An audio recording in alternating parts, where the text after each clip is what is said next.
Hi everyone. तो इस class में हम लोग कवर करने वाले हैं अनएम्प्लॉयमेंट को। कंप्लीट अनएम्प्लॉयमेंट को हम लोग यहाँ पे कवर करने वाले हैं, जो कि इकोनॉमिक्स का एक इम्पॉर्टेंट चैप्टर है। यहाँ से जो है क्वेश्चन देखने को मिलते हैं, तो ठीक से अच्छे से इसको हमें यहाँ पे कवर करना है।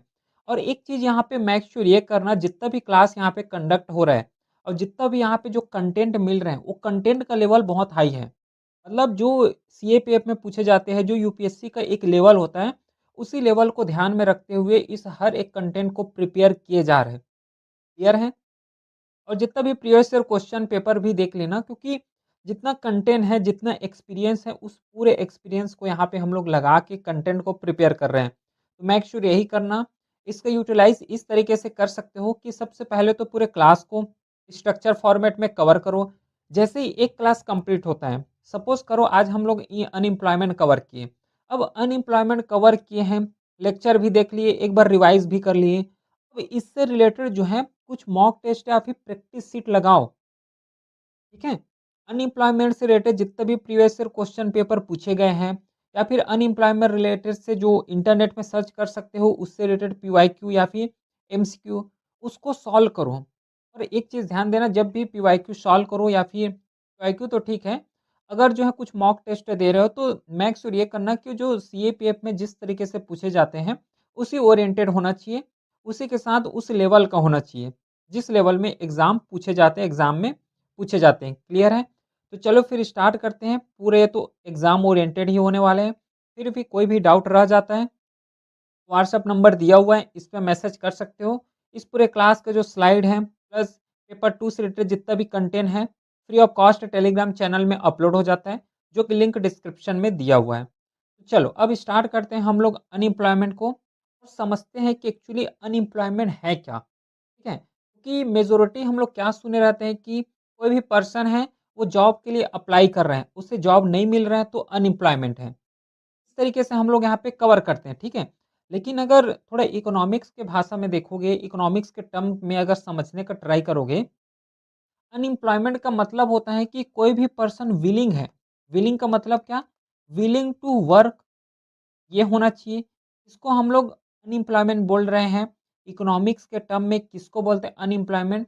इसको समझा रहा हूँ। जो पर्सन, कोई ऐसा पर्सन जो कि वर्क करना चाहता है, उसी के साथ वो कैपेबल भी है, ठीक है? कैपेबल भी है कि वो वर्क को कर सके, लेकिन उसको जो जॉब है, ये नहीं मिल रहा है। इस केस में हम लोग बोलते हैं कि कोई भी पर्सन जो है अनएम्प्लॉयमेंट है। बाकी डिफरेंट डिफरेंट इकोनॉमिस्ट के द्वारा जो है डिफरेंट डिफरेंट इसका डेफिनेशन भी दिए गए हैं कि किसको हम लोग अनएम्प्लॉयमेंट बोलेंगे। लेकिन जो है मेजॉरिटी में, और क्वेश्चन भी यहीं तक देखने को मिलता है, अगर डेफिनेशन से आता है, तो विलिंग टू वर्क, काम करना तो चाह रहे हैं, उसी के साथ वो कैपेबल भी हैं। कैपेबल भी है कि उस काम को कर सके, लेकिन उसको जॉब जो है नहीं मिल रहा है, उसी को बोलते हैं unemployment. Unemployment is refer to a situation in which people who are willing and able to work at a prevailing wages, जो नॉर्मल वेजेस चलते हैं उसमें, लेकिन unable to find a suitable employment, इसको हम लोग अनएम्प्लॉयमेंट बोलते हैं। ये लिखा गया है, विलिंग है, कैपेबल है, लेकिन उसको जॉब ही नहीं मिल रहा है, उस केस में हम लोग बोलते हैं कि अनएम्प्लॉयमेंट है। बाकी अभी बताया कि डिफरेंट डिफरेंट इकोनॉमिस्ट के द्वारा जो है डिफरेंट डिफरेंट इसका डेफिनेशन भी दिए गए हैं। जैसे देखो, इंटरनेशनल लेबर ऑर्गेनाइजेशंस के द्वारा, ये जो ऑर्गेनाइजेशन है एक्चुअली जितना भी लेबर कोड है, लेबर से रिलेटेड जितना भी रूल्स बनाना, रेगुलेशन बनाना इंटरनेशनल लेवल में, ठीक है? इंटरनेशनल लेवल में एक इसके मतलब कौन बनाते हैं? आईएलओ, इंटरनेशनल लेबर ऑर्गेनाइजेशंस के द्वारा प्रिपेयर किए जाते हैं। इसके द्वारा क्या डेफिनेशन दिए गए हैं? person is unemployed if he or she is currently not working, available for work and actively seeking employment। ये जो है इसके द्वारा डेफिनेशन दिए गए हैं कि करंटली तो वर्क नहीं कर रहे हैं, लेकिन वर्क अवेलेबल हैं। ध्यान देना, काम अपने पास अवेलेबल है, लेकिन वर्क नहीं कर रहे हैं, और जो है एम्प्लॉयमेंट के लिए एक्टिवली पार्टिसिपेट कर रहे हैं कि हमें जॉब दे दो। ठीक है? तो उस केस में जो है ये डेफिनेशन दिए गए हैं आईएलओ के द्वारा। फिर केनिस के द्वारा, जो कि एक मोस्ट फेमस यहाँ पे इकोनॉमिस्ट रहे हैं, तो इसके द्वारा डेफिनेशन दिए गए हैं, unemployment occur due to lack of effective demand. जिस तरीके से इफेक्टिवली वे में जो है हमें डिमांड चाहिए, डिमांड का पूर्ति नहीं कर पा रहे हैं, उस केस में हम क्या बोलेंगे? अनएम्प्लॉयमेंट बोलेंगे। देखना एक अच्छे से एग्ज़ाम्पल देता हूँ। जैसे कि नॉर्मली इंडियन में वर्किंग आवर चलता है 8 आवर का। 8 आवर का तो हम लोग वर्क कर रहे हैं, लेकिन एक्चुअली अगर उसको डिटरमाइन करोगे तो क्या इफेक्टिवली वे में हम लोग 8 आवर वर्क कर रहे हैं? नहीं कर रहे हैं, ठीक है? 8 आवर तो हम लोग सिटिंग है, कंप्यूटर में सिटिंग है, क्या हम लोग 8 के 8 घंटे ही काम कर रहे हैं क्या? इसमें बीच में लंच भी आता है। फिर क्या है, उसी के साथ जिस तरीके से एक प्रोडक्टिव वे में जो है काम करना चाहिए, वो नहीं करते। अगर यही 8 आवर का अगर इफ़ेक्टिव वे अगर मैं निकालूँ, तो सपोज़ करो 5 आवर की इफ़ेक्टिव वे में काम हुआ है, लेकिन उसका कंडीशंस कितना था वर्किंग आवर 8 आवर। तो उसी को यहाँ पे बोला है कि unemployment occur due to lack of effective demand. फिर नेक्स्ट है क्लासिकल इकोनॉमिक्स के द्वारा भी डेफिनेशन दिए गए हैं, जैसे कि unemployment arise due to high wages above equilibrium level. मतलब एक लेवल फिक्स किए जाते हैं, उस लेवल के ऊपर क्या है, हाई वेजेस होने की वजह से यहाँ पे भी अनएम्प्लॉयमेंट देखने को मिलता है। तो डिफरेंट डिफरेंट यहाँ पे कुछ स्कॉलर्स भी हैं, कुछ यहाँ पे ऑर्गेनाइजेशंस भी हैं, जिसके द्वारा डिफरेंट डिफरेंट यहाँ पे डेफिनेशन दिए गए हैं। अब देखो यहाँ तक हम लोगों ने डिस्कस किए कि प्रॉपर डेफिनेशन समझ लिए। अब डेफिनेशन समझ लिए तो ये पता तो चल गया कि अनएम्प्लॉयमेंट है क्या, ठीक है? अब अनएम्प्लॉयमेंट है तो क्यों है ये भी जानना बहुत ज़रूरी है। क्या इसका कारण है, क्या इसका कॉजेज़ हैं जिसके थ्रू जो है अनएम्प्लॉयमेंट यहाँ पे बहुत ज़्यादा राइज़ देखने को मिल रहा है। तो वन बाय वन करके अगर 3 सेक्टर के बारे में अगर डिस्कस करेंगे, जैसे पहला है इकोनॉमिक कॉसेज़। इकोनॉमिक कॉसेज़ में क्या है कि रैपिड पॉपुलेशन ग्रोथ हो रहा है। तो सिंपल बात है, यहाँ पे लॉजिकली हम लोग लगा सकते हैं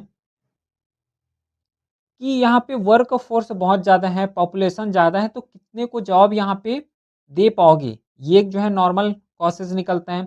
फिर इकोनॉमिक ग्रोथ यहाँ पे बहुत ज़्यादा स्लो है, जिसके वजह से अनएम्प्लॉयमेंट यहाँ पे बढ़ रहे हैं। क्योंकि इकोनॉमिक जो ग्रोथ है स्लो हो रहा है, तो स्लो हो रहा है तो सीधी-सी बात है कि कितने को एम्प्लॉयमेंट दोगे? फिर डिक्लाइन हो रहा है इंडस्ट्रियल, जिस सेक्टर में ज़्यादा एम्प्लॉयी पर्सन होते हैं वो इंडस्ट्रियल हैं। उसी के साथ आईटी सेक्टर होते हैं, सर्विसेज सेक्टर होते हैं। अगर उसी का अगर डिक्लाइनिंग फेज़ देखने को मिलेगा, तो यहाँ पे अनएम्प्लॉयमेंट होगा ही होगा। फिर इन्वेस्टमेंट बहुत कम आ रहे हैं। अगर सोशल कॉजेज़ में जाओगे तो फॉर व्हाइट कॉलर जॉब्स को यहाँ पे ज़्यादा प्रेफ़रेंस दे रहे हैं, है ना? जो स्किल पर्सन है, क्लियर है? जो स्किल्स पर्सन है, जो एजुकेटेड पर्सन है, उसको ज़्यादा यहाँ पे प्रायोरिटी दिए जा रहे हैं। तो इसके चक्कर में क्या है कि जितना भी अनस्किल्ड वर्क फ़ोर्स है, उसको जॉब नहीं मिल पा रहा है, जिसका एक भी कारण है कि कॉजेज़ हो रहा है अनएम्प्लॉयमेंट का। लैक ऑफ स्किल है, पुअर एजुकेशन सिस्टम, क्योंकि मोस्टली पीपल को जाना कहाँ है, इसमें प्रेफ़र कर रहे हैं, स्किल में, एजुकेटेड में। लेकिन अगर एजुकेशन सिस्टम ही ठीक तरीके से ना हो, तो एक तो इसको जो स्किल्स होना चाहिए, जिस लेवल का स्किल्स होना चाहिए, कैपेसिटी बिल्डिंग होना चाहिए, वो तो बिल्ड होगा ही नहीं। ये भी एक कारण है जिसके थ्रू अनएम्प्लॉयमेंट यहाँ पे बहुत ज़्यादा देखने को मिलता है। फिर सोशल डिस्क्रिमिनेशन हो गया, टेक्नोलॉजिकल कॉसेज में ऑटोमेशन आ रहे हैं, एआई का ज़माना आ गया, है ना? एआई के साथ रोबोटिक्स का यहाँ पे यूज़ हो रहा है पूरे सर्विस सेक्टर में, आईटी सेक्टर में। तो एआई का युग है, उसी के साथ जो है रोबोटिक्स यूज़ कर रहे हो। इसका मतलब जितना भी एक ह्यूमन वर्क करते थे, पहले इंसान के द्वारा जो वर्क किए जाते थे, अब वो रोबोटिक्स के द्वारा किए जा रहे हैं। तो सिंपल सा मतलब है कि अब रोबोटिक्स काम करेंगे और जो ह्यूमन है, उसको जॉब से निकाल देंगे। वो भी एक अनएम्प्लॉयमेंट का कारण बन जाएगा। फिर डिजिटल रिवॉल्यूशन हो गया, देखो एआई रोबोटिक्स यहाँ पे लिखा ही हुआ है। स्किल बायसेस टेक हो गया, मतलब स्किल पर्सन्स को हम लोग ज़्यादा प्रायोरिटी देंगे। ये कई कारण हैं जिसके थ्रू यहाँ पे हमें इश्यू देखने को मिलता है, कॉजेज़ हैं जो कि अनएम्प्लॉयमेंट के यहाँ पे बढ़ावा देते हैं। अब देखो अनएम्प्लॉयमेंट है तो अनएम्प्लॉयमेंट से रिलेटेड हमें जो है 3 कॉन्सेप्ट यहाँ पे समझना पड़ेगा, ठीक है? कौन-कौन से 3 कॉन्सेप्ट होते हैं? पहला हमें कवर करना है लेबर सप्लाई क्या होता है? फिर वर्क फ़ोर्स किसको बोलते हैं? ठीक है? तो वन बाय वन करके हम ये जो तीनों हैं, तीनों जो टर्म है, इसको हम लोग यहाँ पे कवर करेंगे, क्योंकि यहाँ से क्वेश्चन भी आया हुआ है, देखने को मिला है। सबसे पहले हम लोग कवर करते हैं कि लेबर सप्लाई किसको बोलते हैं? तो labour supply refer to total number of person who are able and willing to work at the prevailing wages in economy during a year. अब देखो यहाँ पे डेफिनेशन ध्यान से समझना, क्योंकि ये थोड़ा कंफ्यूजिंग करता है। ये कोई ईयर है, टाइम पीरियड मान लेते हैं, 1 ईयर का हम लोग टाइम पीरियड मान लेते हैं।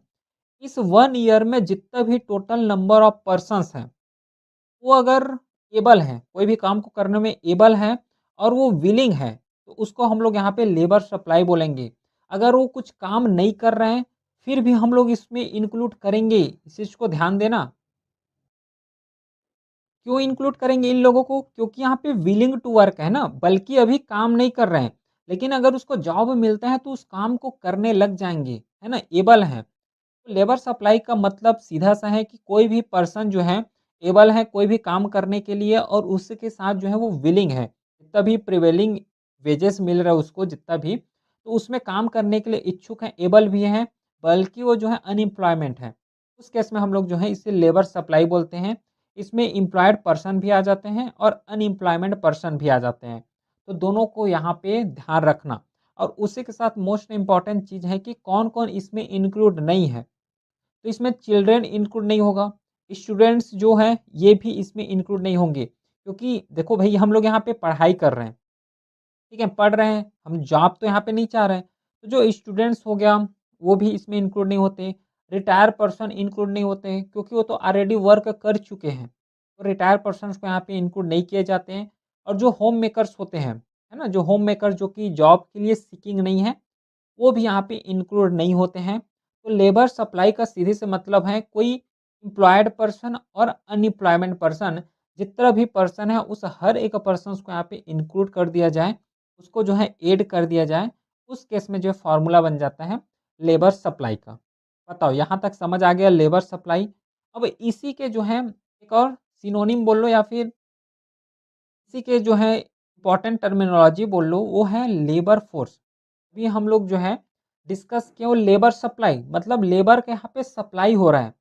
अब यहाँ पे लेबर का फोर्स मतलब देखो labour force is the total working population of country that participate in economic activity. ध्यान देना इस चीज को।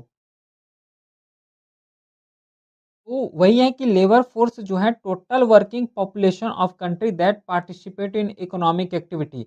अब ये बोलोगे कि अभी तो ऐसे ही जो है लेबर सप्लाई का भी डेफिनेशन था, लेकिन लेबर जो सप्लाई है, ध्यान देना इस चीज़ को। देखो ये जो लेबर सप्लाई है ना, लेबर सप्लाई में जो है एक टाइम पीरियड फिक्स था, 1 ईयर 2 ईयर इस तरीके से जो है एक टाइम फ्रेम जो है फिक्स होता है इसमें लेबर सप्लाई में। लेकिन लेबर फोर्स में क्या होता है जितना भी टोटल पॉपुलेशन है वो यहाँ पे इकोनॉमिक एक्टिविटी में पार्टिसिपेट करना चाहिए। अब देखो वो एम्प्लॉयमेंट पर्सन भी हो सकते हैं और अनएम्प्लॉयमेंट पर्सन भी हो सकते हैं। बट डिफरेंसेस यहाँ पे दोनों में लेबर सप्लाई और लेबर फोर्स में इतना है कि जो लेबर सप्लाई है ये जो है टाइम बाउंड होता है और लेबर फोर्स यहाँ पे कोई टाइम बाउंड हमें देखने को नहीं मिलता। तो लेबर फोर्स में कौन-कौन जो है इंक्लूड नहीं होते तो वही है चिल्ड्रेन हो गया, एल्डरली पीपल जो नॉट वर्किंग हैं वो यहाँ पे इंक्लूड नहीं होते और people not interested in working ये तो किसी कैटेगरी में इंक्लूड नहीं होते, न ही लेबर फोर्स में इंक्लूड होते हैं न ही लेबर सप्लाई में इंक्लूड होते हैं। क्योंकि यहाँ पे सिंपल डेफिनेशन होता है हु आर विलिंग, विलिंग भी होना चाहिए और एबल भी होना चाहिए, लेकिन यहाँ पे नॉट इंटरेस्टेड नॉट विलिंग ये लिखा हुआ है तो सीधी सी बात है तो इंक्लूड होगा ही नहीं होगा। ठीक है, तो फॉर्मूला वही बन जाता है लेबर फोर्स का, एम्प्लॉयड और अनएम्प्लॉयड। बस यहाँ पे टाइम फ्रेम का जो है चेंजेस होते हैं टाइम पीरियड में, बाकी दोनों को हम लोग जो है इंटरचेंजेबली भी यूज करते हैं। चलो यहाँ तक समझ आ गया। अब लास्ट टर्म में हम लोग आते हैं वो है वर्क फोर्स, क्योंकि ये जो तीनों टर्म है ना बहुत बार यूज भी होता है और यहाँ से क्वेश्चन भी आते हैं। वर्क फोर्स का सीधा सा बेसिक मतलब है पूरे कंट्री का जो है जैसे इंडिया है तो इंडिया का कंट्री में जितना पीपल है एक्चुअली जो है वर्क कर रहे हैं उसी को हम लोग यहाँ पे वर्क फोर्स बोलते हैं। सीरीज बात, work force refer to only those people who are actually employed, जो एक्चुअली एम्प्लॉयड है कंट्री में जो काम कर रहे हैं जो सैलरीड पर्सन है उसी को हम लोग यहाँ पे वर्क फोर्स बोलते हैं। जैसे कि रेगुलर वर्क फोर्स हो गया, कैजुअल वर्क फोर्स ये भी आता है, ध्यान देना। रेगुलर मतलब जो है रेगुलर बेसिस में काम कर रहे हैं, कैजुअल मतलब टेम्पररी बेसिस में या फिर कुछ सेल्फ एम्प्लॉयड भी पीपल होते हैं। तो ये जो है एक वर्क फोर्स है एक्चुअली यहाँ पे पार्टिसिपेट कर रहे हैं, लेकिन अनएम्प्लॉयमेंट पर्सन यहाँ पे एक्सक्लूड किए जाते हैं क्योंकि वर्क फोर्स का बेसिक मतलब ही यही है कि एक्चुअली जो पीपल एम्प्लॉयड हैं उसी को हम यहाँ पे इंक्लूड करने वाले हैं। तो सीधा से इसका फॉर्मूला भी बना सकते हो, work force equal to total employed person. सीधी सी बात है, work force equal to total employed person. बताओ यहाँ तक समझ आ गया क्या? तो तीनों में क्या डिफरेंसेस हैं इस टेबल के फॉर्म में लिखा हुआ है। टेबल को अपने से भी रिफर कर सकते हो। क्लियर है? अब देखो यहाँ तक हम लोगों ने पूरा डेफिनेशन समझ लिए, कुछ इंपॉर्टेंट टर्मिनोलॉजी भी समझे हैं, उसी के साथ डिफरेंट डिफरेंट कुछ स्कॉलर हैं, ऑर्गेनाइजेशंस हैं, उसका हम लोग जो है उसका व्यू भी देखें, किस तरीके से वो लोग डेफिनेशन दिए हैं उसके बारे में भी डिस्कस किए हैं। अब इंडिया का अगर बात करोगे जो कि एक डाइवर्सिफाई कंट्री है, और इस डाइवर्सिफाई कंट्री में हमें कौन सा पीपल अनएम्प्लॉय है, कौन सा एम्प्लॉयड पर्सन है, इसका कैसे मेज़र करोगे? कैसे जानेंगे कि ये जो है एम्प्लॉयड पर्सन है, अनएम्प्लॉयमेंट पर्सन है? जितना भी डाटा रिलीज़ किए जा रहे हैं, किसके थ्रू किए जा रहे हैं? मतलब सीधे से मतलब है कि कैसे हम लोग जो है अनएम्प्लॉयमेंट को मेज़र करते हैं। ठीक है? तो अब नेक्स्ट पॉइंट, जो नेक्स्ट टॉपिक हम लोग कवर करेंगे कि किस तरीके से हम लोग अनएम्प्लॉयमेंट को मेज़र करते हैं। तो यहाँ पे बहुत सारे मेथड हैं जिसके थ्रू हम लोग अनएम्प्लॉयमेंट को कैलकुलेट करते हैं। लेकिन मेजॉरिटी में हम लोग जो है 3 मेथड यूज़ करेंगे यहाँ पे, और यहीं से जो है क्वेश्चन बनता है, और मोस्टली यही टॉपिक यहाँ पे कवर करना है, यहीं से जो है इंडिया के द्वारा भी यूज़ किए जाते हैं। तो पहला मेथड होता है वो है यूजुअल प्रिंसिपल स्टेटस का। यूजुअल प्रिंसिपल स्टेटस मतलब जो लॉन्ग टर्म के लिए अगर हमें अनएम्प्लॉयमेंट को पता लगाना है, ठीक है ना? अगर कोई लंबा टाइम के लिए अगर अनएम्प्लॉयमेंट को पता लगाना है तो उस केस में हम लोग इन यूजुअल, है ना, ठीक है, यूजुअल प्रिंसिपल स्टेटस इसका यूज़ करते हैं, जो कि लास्ट मतलब पूरे 1 साल का जो है अनएम्प्लॉयमेंट रेट अगर पता करना है तो यूजुअल प्रिंसिपल स्टेटस को यहाँ पे हम लोग कवर करेंगे। और ये जो है मेन एक्टिविटी, कोई भी पर्सन उसका मेन एक्टिविटी को ही कवर करते हैं। सपोज करो अगर हमें जो है वीकली स्टेटस जानना है कि इस वीक में, है ना, पूरे इंडिया में इस वीक तक कितने लोग यहाँ पे अनएम्प्लॉयमेंट रहे हैं, तो उस केस में हम लोग करेंट वीकली स्टेटस, इसके थ्रू जो है ये एक मेथड है, इसके थ्रू हम लोग अनएम्प्लॉयमेंट को पता लगाते हैं। ये जो है लास्ट 7 डेज़ को यूज़ करते हैं, मतलब 1 वीक के बारे में ही बताते हैं। ये जो है शॉर्ट टर्म अनएम्प्लॉयमेंट होता है, शॉर्ट टर्म जानने के लिए इसका यूज़ करेंगे वीकली का। फिर अगर डेली के बारे में अगर जानना है तो करेंट डेली स्टेटस, ये जो है मेथड है, इस मेथड का हम लोग यूज़ करते हैं। बाकी यहाँ पे कुछ टर्मिनोलॉजी है जैसे कि क्रोनिकल अनएम्प्लॉयमेंट है, अंडर अनएम्प्लॉयमेंट है, तो ये जो टर्म है ये पूरा वन बाय वन करके डिस्कस करेंगे। ठीक है, आगे आएगा उसके बारे में हम लोग जो है डिस्कस करेंगे। लेकिन अभी का हमारा टॉपिक है कि किस तरीके से मेज़र करते हैं, तो 3 मेज़रमेंट हैं जिसके बारे में डिस्कस किए हैं। चलो तो अब वन बाय वन करके तीनों ये जो मेथड है ना, ये बहुत मोस्ट इंपॉर्टेंट मेथड हैं, यहीं से जो है क्वेश्चन देखने को मिलता है। तो इस तीनों मेथड को वन बाय वन करके डिस्कस करते हैं। सबसे पहला मेथड है यूजुअल प्रिंसिपल स्टेटस का। अगर हमें लंबा टाइम का अगर अनएम्प्लॉयमेंट रेट पता करना है, उस केस में हम लोग यूज़ करेंगे। जैसे कि अगर मोर देन 6 मंथ भी काम कर रहे हो, यहाँ पे यूजुअल प्रिंसिपल का मतलब होता है कि पूरा 1 ईयर का हम लोग कंसिडर करेंगे। लेकिन इसमें क्या होता है कि अगर 6 मंथ से ज़्यादा भी अगर काम कर रहे हो, उस केस में हम लोग जो है यूजुअल प्रिंसिपल स्टेटस का यूज़ करेंगे। क्लियर है, समझ आ रहा है? अगर 6 मंथ पॉइंट 1 डे, ठीक है, 6 मंथ और 1 दिन भी हो गया, उस केस में हम लोग जो है यूजुअल प्रिंसिपल स्टेटस का ही सहारा लेंगे, इसी का ही यूज़ करेंगे। तो इस चीज़ को ध्यान देना, अगर 6.1 ईयर भी काम कर रहे हो तब भी यहाँ पे एम्प्लॉयड ही कहलाओगे। क्लियर है, समझ आ गया क्या? तो यूजुअल प्रिंसिपल स्टेटस यही बोलते हैं। बाकी ये जो है एक स्ट्रक्चरल, एक क्रोनिकल अनएम्प्लॉयमेंट को शो करता है। जस्ट इतना याद रखना कि शो किसको करते हैं, स्ट्रक्चरल और क्रोनिकल अनएम्प्लॉयमेंट। बाकी दोनों का डेफिनेशन पूरा डिटेल के साथ है, आगे उसको डिस्कस करेंगे। अभी इतना ही कवर करोगे। यहाँ पे एग्जाम्पल भी दिया गया है, अगर कोई पर्सन 8 मंथ तक काम कर रहे हैं, ठीक है, डेफिनेशन के हिसाब से 6 प्लस होना चाहिए, ठीक है, लेकिन 6 से अगर ज़्यादा हो रहा है तब भी ठीक है। अगर 8 महीने काम कर रहे हैं तो उस केस में हम लोग जो है एम्प्लॉयड बोलेंगे। लेकिन अगर 9 महीने भी काम नहीं कर रहे हैं तो सीधी सी बात है उसको अनएम्प्लॉयमेंट ही बोलेंगे, यूजुअल प्रिंसिपल स्टेटस के अनुसार। समझ रहे हो?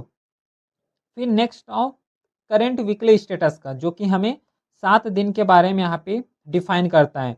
तो ध्यान देना, अगर ये 7वां दिन है और उस 7 दिन में भी अगर 7वां दिन में अगर 1 आवर भी काम कर लिए हो, उस केस में भी यहाँ पे एम्प्लॉयड कहलाओगे according to current weekly status.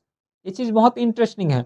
7 दिन है ना वीकली में, तो 7वाँ दिन भी अगर 1 आवर भी काम कर लियो और बाकी के जो 6 दिन है उसमें मत करो, लेकिन 7वाँ दिन के 1 आवर भी काम कर लोगे, तब भी यहाँ पे एम्प्लॉयड पर्सन ही कहलाओगे।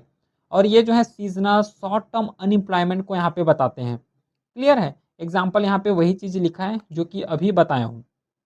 और डेली में तो जो है डेली स्टेटस को ही बताएँगे। अगर हाफ डे भी काम कर रहे हो, है ना, 1 डे जैसे 24 आवर है, 24 आवर में हाफ डे भी काम कर रहे हो, तो उस केस में यहाँ पे एम्प्लॉयड ही यहाँ पे कहलाए जाओगे। क्लियर है? बाकी वर्क 3 डेज़ 3, अनएम्प्लॉयमेंट 4 डेज़ 4, ये तो डेली का है ना। 3 दिन काम करोगे तो 3 दिन का वेज मिलेगा। 4 दिन अगर अनएम्प्लॉयमेंट रहोगे तो 4 डेज़ का यहाँ पे वेजेस नहीं मिलने वाले हैं। तो ये जो है 3 मेथड है और 3 मेथड को यहाँ पे यूज़ किए जाते हैं। ठीक है?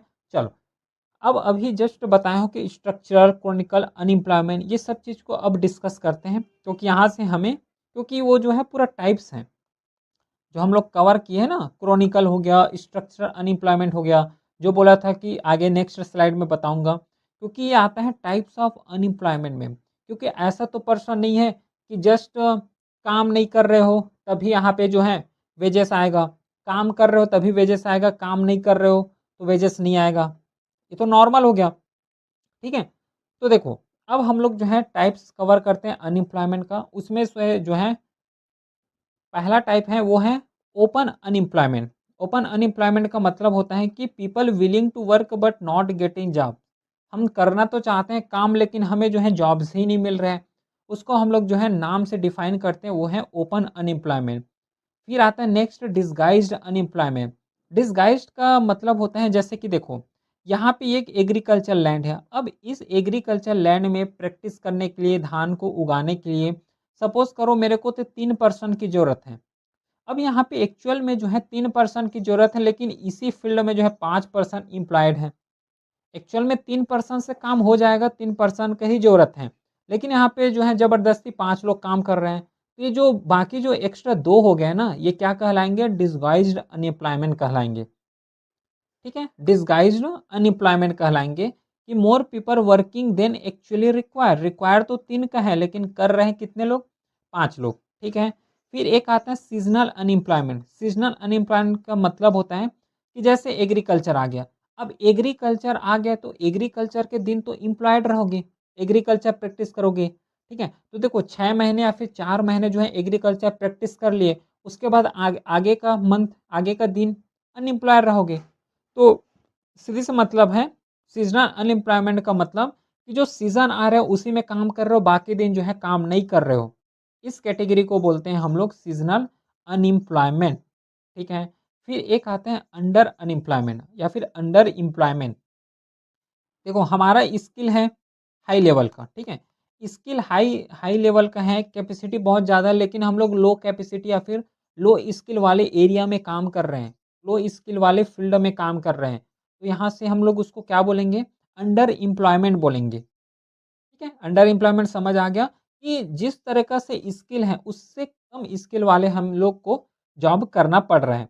फिर एक आता है स्ट्रक्चरल अनएम्प्लॉयमेंट। स्ट्रक्चरल का मतलब होता है जिस हिसाब से स्किल है, उस हिसाब से हम लोग जॉब नहीं कर रहे हैं। ध्यान देना, हमारा स्किल है टीचिंग का, लेकिन हम टीच नहीं कर रहे हैं, हम लोग जो है आईटी फील्ड में चले गए हैं या फिर रिसर्च फील्ड में चले गए हैं। तो इस तरीके के जो एम्प्लॉयमेंट होता है ना, इसको हम लोग बोलते हैं structural unemployment. Mismatch between skills and job. फिर एक आता है फ्रिक्शनल अनएम्प्लॉयमेंट। फ्रिक्शनल का मतलब होता है, जैसे कि मैं नॉर्मली अभी जॉब कर रहा हूँ, सपोज़ करो। तो मैं पहला जॉब कर रहा हूँ, अब मैं चाह रहा हूँ कि मैं, ये सेकंड जॉब है, यहाँ पे मेरे को ज़्यादा जो है प्रायोरिटी दे रहे हैं, तो सेकंड जॉब में चला जाऊँ। तो पहला जॉब को छोड़ने वाला हूँ सेकंड जॉब को मिलते तक। इस टाइम पीरियड में जो मैं बैठे रहूँगा या फिर जो मैं कुछ ना काम करूँ, इसको हम लोग बोलते हैं फ्रिक्शनल अनएम्प्लॉयमेंट। पहला जॉब और सेकंड जॉब के बीच में जो टाइम गैप रहेगा, उसको हम लोग बोलते हैं frictional unemployment. Temporary unemployment during job changes. Job को मैं चेंज करूँगा तो उसमें जो जॉब को छोड़ने से जॉब को, है ना, आने तक का जो टाइम गैप रहेगा, उसको हम लोग बोलते हैं फ्रिक्शनल अनएम्प्लॉयमेंट। फिर नेक्स्ट आता है साइक्लिकल अनएम्प्लॉयमेंट। ठीक है? ये क्या होता है? Due to economic recession. जिस तरीके से रिसेशंस का मतलब होता है, जो इकोनॉमिक का ग्रोथ है ना, वो ग्रोथ धीरे-धीरे डिक्लाइनिंग हो रहा है। जब ग्रोथ डिक्लाइनिंग होता है तो उस केस में हम लोग इसको रिसेशन बोल रहे हैं। ठीक है, तो साइक्लिकल अनएम्प्लॉयमेंट का वही मतलब होता है इकोनॉमिक रिसेशंस में यहाँ पे जॉब का क्राइसिस होना। फिर यहाँ पे टेक्नोलॉजिकल अनएम्प्लॉयमेंट भी होता है, जैसे कि एआई हो गया, रोबोटिक्स हो गया। अब ये सब क्या कर रहे हैं कि ह्यूमन का जो काम है वो अपने से कर रहे हैं। मतलब जो इंसान वहाँ पे काम करते थे वो जॉब को अपना छोड़ना पड़ रहा है, क्योंकि वहाँ पे रोबोट काम कर रहे हैं। तो इस तरीके से जो अनएम्प्लॉयमेंट होता है उसको हम लोग बोलते हैं टेक्नोलॉजिकल अनएम्प्लॉयमेंट। बताओ यहाँ तक समझ आ गया क्या? क्योंकि जितना भी मेजर टाइप्स हैं, उस हर एक टाइप को डिटेल के साथ हम लोगों ने यहाँ पे कवर किए हैं। जो कि बहुत ज़्यादा इम्पोर्टेंट टाइप्स हैं अनएम्प्लॉयमेंट का। और कुछ स्पेशल टाइप्स भी होते हैं, जैसे कि अर्बन अनएम्प्लॉयमेंट है। अर्बन अनएम्प्लॉय मतलब जैसे कि स्लम्स हो गया, इंडस्ट्रीज इन सिटीज़ हैं। रूरल अनएम्प्लॉयमेंट या फिर अनएम्प्लॉयमेंट जो है अनएम्प्लॉयमेंट विलेजेस एरिया में हो गया। कैजुअल हो गया, कैजुअल के साथ एजुकेटेड अनएम्प्लॉयमेंट है।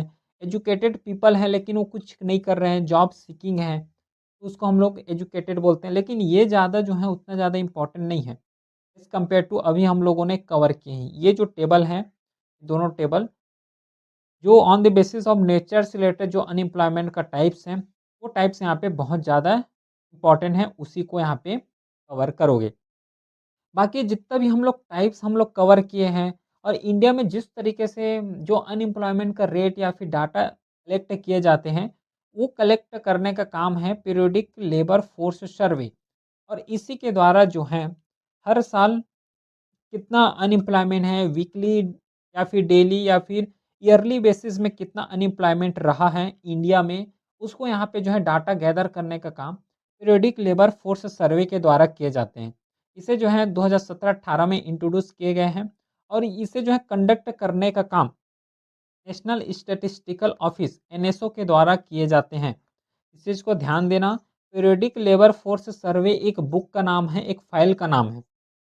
इसी के अंदर पूरा डाटा, फैक्ट्स, हर एक टाइप का एम्प्लॉयमेंट कैसा रहा, अनएम्प्लॉयमेंट का सिचुएशंस कैसे रहे, पूरे data periodic labour force survey में कंपाइल किए जाते हैं।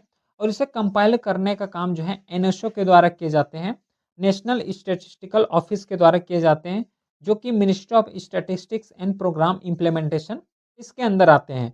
बाकी इसका जो है पर्पस वही रहा है कि कंट्री में कितना एम्प्लॉयमेंट पर्सन रहा है, कितना एम्प्लॉयड रहे हैं, कितना अनएम्प्लॉयमेंट रहे हैं, रेगुलर बेसिस में भी कंडक्ट कराना, उसी के साथ वीकली हो गया, ईयरली हो गया, इसमें जो है कंडक्ट कराने का काम इसी के द्वारा किए जाते हैं। ठीक है, बाकी वही बता दिया हूँ। एनुअल बेसिस में रूरल डाटा को एनुअल बेसिस में निकाले जाते हैं, अर्बन डाटा को क्वार्टरली और एनुअल दोनों बेसिस में निकालते हैं। ठीक है, बाकी weekly status, usual principal status, है ना, फिर उसी के साथ करेंट वीकली स्टेटस, ये सब निकालने का काम जो है इसी के द्वारा किए जाते हैं, क्योंकि ये सब चीज़ के बारे में अभी हम लोग डिस्कस किए हैं। तो यहाँ तक कोई डाउट है क्या?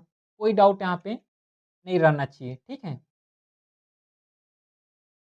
चलो फिर अब नेक्स्ट कवर करें क्या?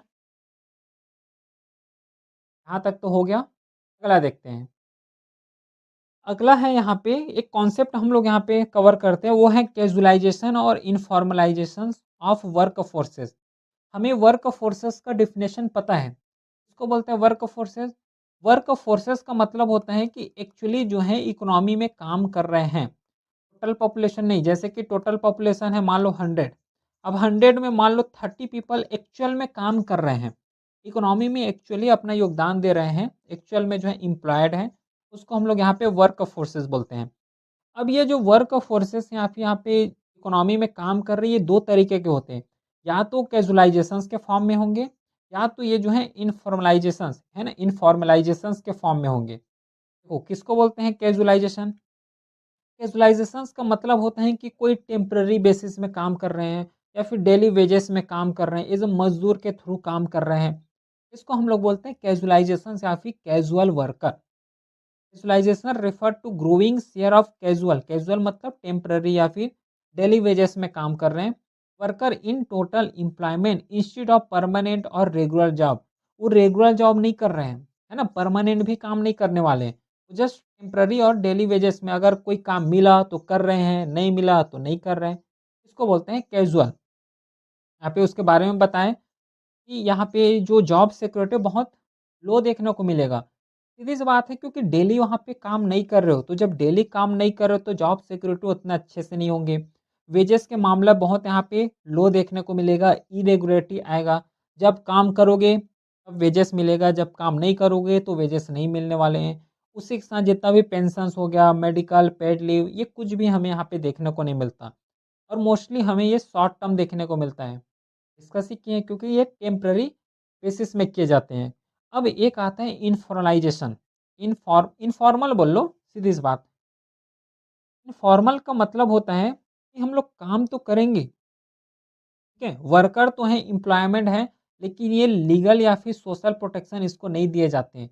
जो लीगल वे में काम होता है ना, वो लीगल वे में काम नहीं किए जाते हैं। लेकिन यहाँ पे इलीगल काम करते हैं ऐसा नहीं बोल रहे हैं। वर्कर्स हैं, एम्प्लॉयमेंट हैं, एम्प्लॉय कर रहे हैं, काम कर रहे हैं, लेकिन जो है वो लीगल या फिर सोशल प्रोटेक्शन उसको नहीं दिए जाते हैं। ये इसका जो है सिंपल मतलब है। जो लेबर लॉ है उसमें ये जो है रजिस्टर नहीं होते हैं, ना ही कोई इसमें रिटर्न कॉन्ट्रैक्ट दिए जाते हैं। उसी के साथ ना ही कोई लीव या फिर पीएफ हो गया, बोनस हो गया, यहाँ पे कुछ नहीं देखने को मिलता है। इसका जो वर्किंग कंडीशन अनसेफ है। इनकम के बारे में अगर डिस्कस करोगे तो इरेगुलरिटी यहाँ पे भी देखने को मिलता है और इनकम यहाँ पे या फिर जो वेजेस हो गया यहाँ पे भी कम है, क्योंकि इनफॉर्मल सेक्टर है। उसी के साथ आता है एक फॉर्मल सेक्टर। फॉर्मल सेक्टर का मतलब होता है कि जहाँ पे पूरा लेबर लॉ है, वहाँ डायरेक्टली क्या होंगे, रजिस्टर होंगे, ठीक है? फॉर्मल जो जॉब्स होते हैं, फॉर्मल में हमें लेबर कोड में रजिस्टर देखने को मिलेगा, पूरा पीएफ जितना हो गया, पेंशन्स, बोनस हो गया, ये सब देखने को मिलेगा, वेजेस बहुत हाई देखने को मिलेगा। फॉर्मल में पूरा यहाँ पे जॉब रेगुलर देखने को मिलेगा, जॉब सिक्योरिटी यहाँ पे सेफ देखने को मिलेगा। ये जो है जस्ट इनफॉर्मल का उल्टा होता है फॉर्मल। फॉर्मल में हर चीज़ जो है सुविधा यहाँ पे प्रोवाइड किए जाते हैं। बाकी पूरा जो एक क्या बोल सकते हैं इसको, जो एक डिफरेंसेस होता है ना, डिफरेंसेस यहाँ पे लिखा हुआ है, कैजुअल वर्कर, रेगुलर वर्कर में क्या डिफरेंसेस हैं, इसके बारे में डिस्कस किए हैं। जस्ट अपने अंडरस्टैंडिंग के लिए लिखा हूँ, ताकि एक जो डिफरेंसेस है उसको पहचान पाओ कि इसमें क्या डिफरेंसेस हो रहे हैं। अभी एक चीज़ बताया, फॉर्मल और इनफॉर्मल। फॉर्मल किसको बोलते हैं अभी बता दिया हूँ। रिटन कॉन्ट्रैक्ट होता है, यहाँ पे अपॉइंटमेंट लेटर प्रोवाइड हैं, लेबर कोड यहाँ पे कवर किए जाते हैं, जॉब सिक्योरिटी बहुत ज़्यादा हाई होता है ना, पीएफ वीएफ या फिर जितना भी पैड लीव है ये सब अवेलेबल किए जाते हैं। इसमें किए जाते हैं फॉर्मल एम्प्लॉयमेंट में, ठीक है। अब बाकी ऐसा जो अनएम्प्लॉयमेंट है डिस्कस किए। अब अनएम्प्लॉयमेंट को भी जो है रिड्यूस करने के लिए गवर्नमेंट के द्वारा बहुत ज़्यादा इनिशिएटिव भी लिए गए हैं। अब ये जो इनिशिएटिव लिए गए हैं ना, ये जो है अगर न्यूज़ में रहा तभी एग्ज़ाम में क्वेश्चन देखने को मिलेगा।